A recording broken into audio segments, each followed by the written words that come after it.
Di video kali ini, kita akan belajar memahami constraint yang ada di Figma. Tapi sebelum itu, intro dulu.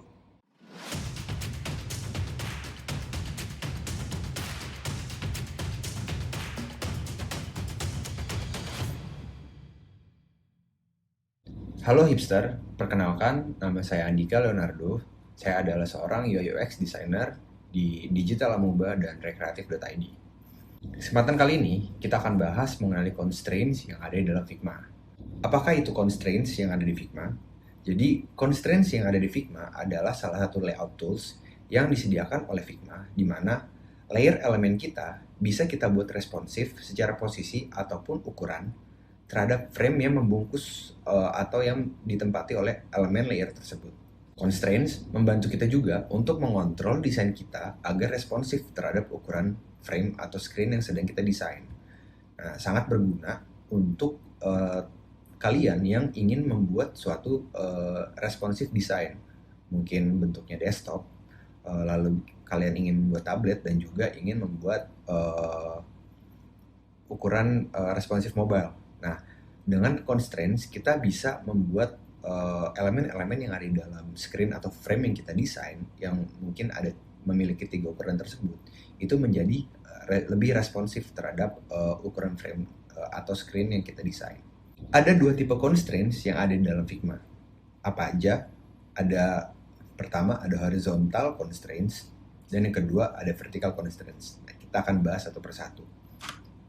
Oke, horizontal constraints itu memiliki 5 jenis constraint di dalamnya.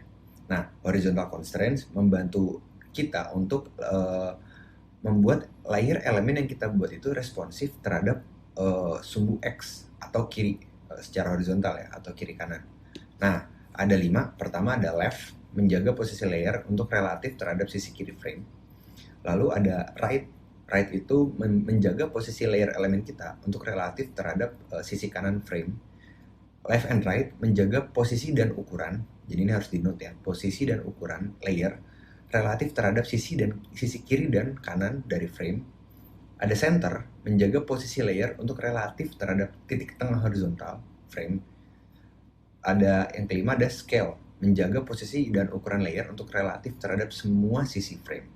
Oke, kita akan bahas satu persatu. Kita akan coba mendesain.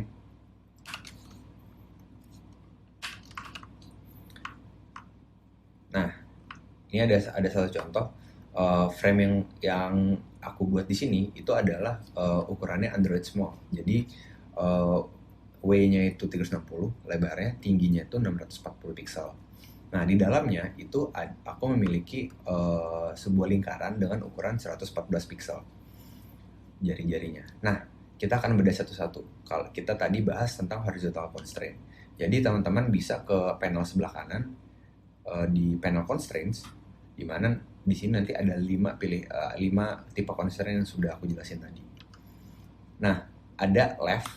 Kalau left kita akan coba perkecil ukurannya secara horizontal. Kalau left,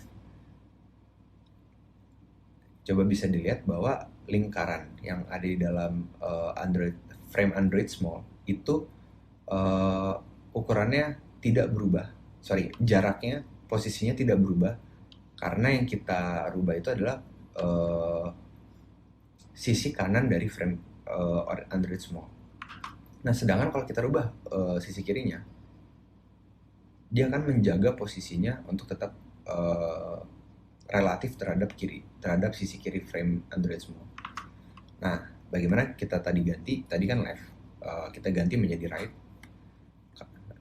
Kalau right, posisinya saat kita rubah ukurannya dari yang ukuran frame, kita perkecil ukuran frame yang kanan, dia akan menjaga posisinya untuk tetap memiliki jarak yang sama.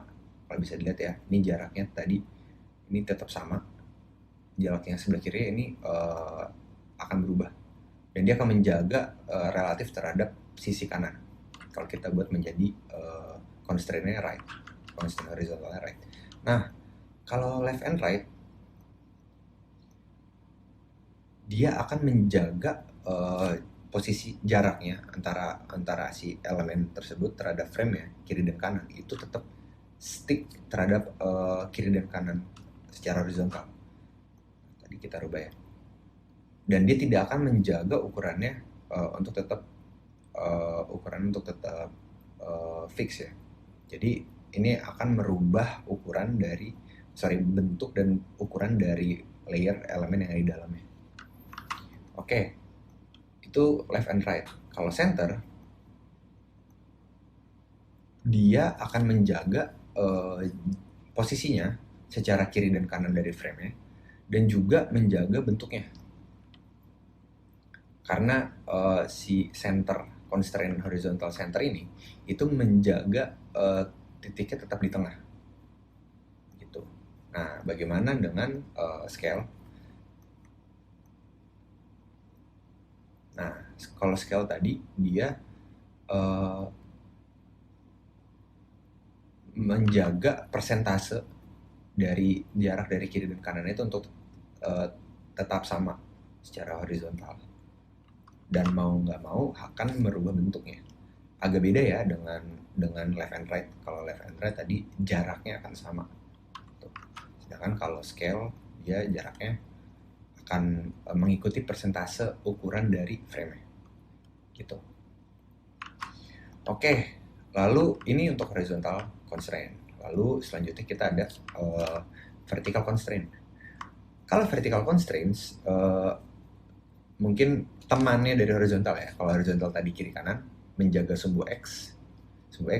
Kalau vertical constraint dia menjaga sumbu y atau atas bawah untuk tetap responsif terhadap posisi dan ukurannya. Nah, ada beberapa tipe vertical constraint, itu ada 5 juga. Top itu untuk menjaga relatif terhadap sisi atas posisinya. Bottom menjaga posisi layer untuk relatif terhadap sisi bawah.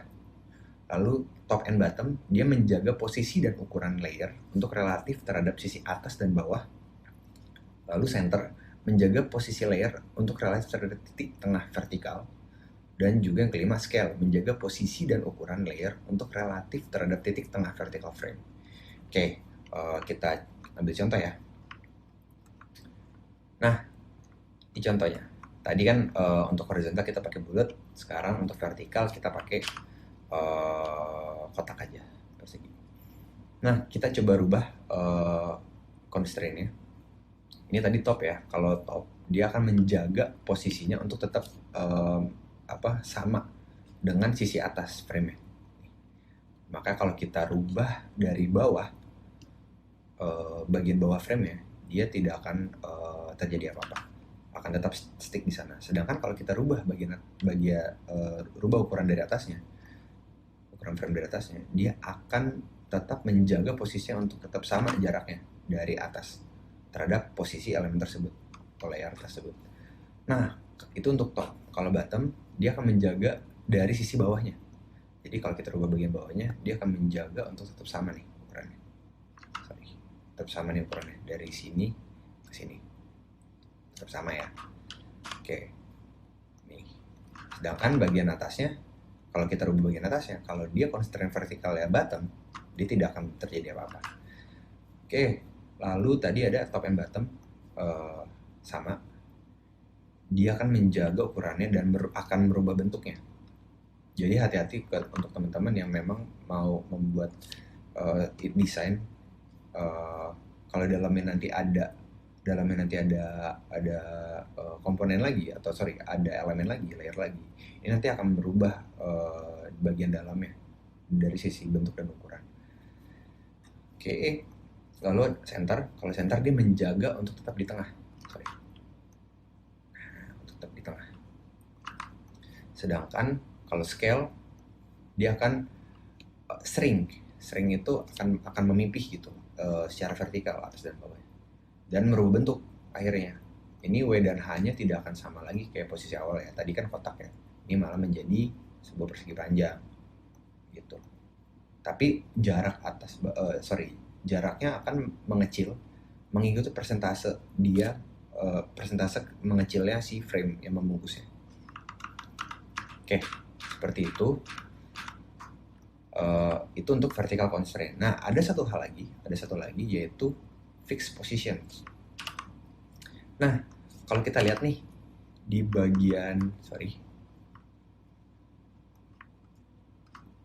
constraint itu ada fixed position when scrolling. Ini kita akan bahas nanti. Nah, fixed position itu akan menjaga, ini penjelasannya. Jadi jika kita pilih select elemen layer kita, lalu kita centang fixed position when scrolling, maka layer elemen kita posisinya akan fix absolut di X dan Y tertentu yang udah di posisinya terutama saat kita melakukan prototyping. Nanti akan aku kasih contoh. Oke, kita punya contoh ini contohnya. Ini Android small dengan H-nya aku perbesar, aku besarin lagi menjadi 1640. Nanti kita akan coba kita prototype ya. Kita prototype.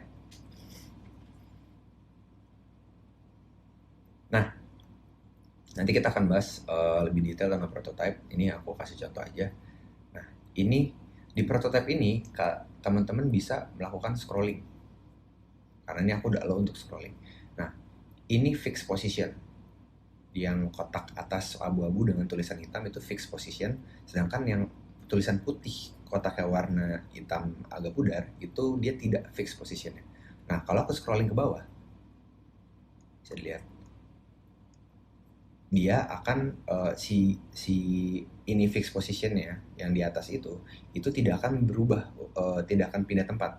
Sedangkan ini tidak fixed position, kotak yang ada tulisan ini tidak fixed position ikut scroll dan akhirnya mengikuti screen yang aku scroll gitu. Nah, fixed position akan sangat cocok untuk teman-teman yang ingin mendesain suatu user interface yang mungkin salah satu komponennya adalah top navigation bar. Kayak kalau teman-teman datang ke sebuah website, ada sebuah menu di atasnya dan logo dari website tersebut. Nah, itu nanti dia akan sticky, akan absolut posisinya di sana walaupun teman-teman scroll. Nah, di desain di Figma, teman-teman bisa melakukan constraint-nya yaitu fixed position. Tinggal teman-teman centang aja. Seperti itu. Nah, mungkin sekian pembahasan tentang constraint yang ada dalam Figma. Dan terima kasih sudah menonton video ini. Jika kalian ingin belajar hal lain mengenai Figma, silakan komen di video ini. Dan juga jangan lupa subscribe channel ini dan like video ini untuk mendapatkan update mengenai tutorial Figma menarik lainnya. Okay, see you hipster. Thank you.